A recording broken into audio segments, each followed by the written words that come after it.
ഒരാളെ കുറിച്ചും നമ്മൾ മാർക്കിടാൻ പോവരുത്. അഥവാ തെറ്റുകുറ്റങ്ങളിൽ ഒരാൾ പെട്ടുപോയാൽ അയാളെ നമ്മൾ അകറ്റി നിർത്തരുത്.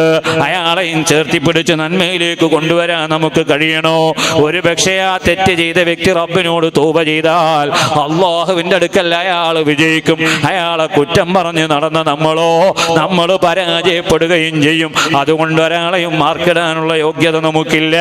ആരെയും കുറ്റപ്പെടുത്താൻ പാടില്ല. പാർട്ടിയുടെ പേര് പറഞ്ഞും ഗ്രൂപ്പിന്റെ പേര് പറഞ്ഞും പതാകയുടെ പേര് പറഞ്ഞു ആലിമീങ്ങളെ വേർതിരിച്ചും തിരിക്കാതെയും കുറ്റം പറയരുത്. നാടനാണെങ്കിലും ഒരുപക്ഷെ എന്നേക്കാൾ കൂടുതൽ നന്മ ചെയ്തവനായേക്കും എന്ന ചിന്ത വെച്ച് ഞാനാണ് മോശക്കാരൻ എന്ന ചിന്തയിൽ ഇബാദത്തുകൾ അധികരിപ്പിക്കാനും നന്മയിലേക്ക് മുന്നേറാനും നമുക്ക് കഴിയണം. അല്ലാഹുവേ, സാധുക്കളായ ഞങ്ങൾക്കതിനുള്ള ഭാഗ്യം നൽകണേ അല്ലാ.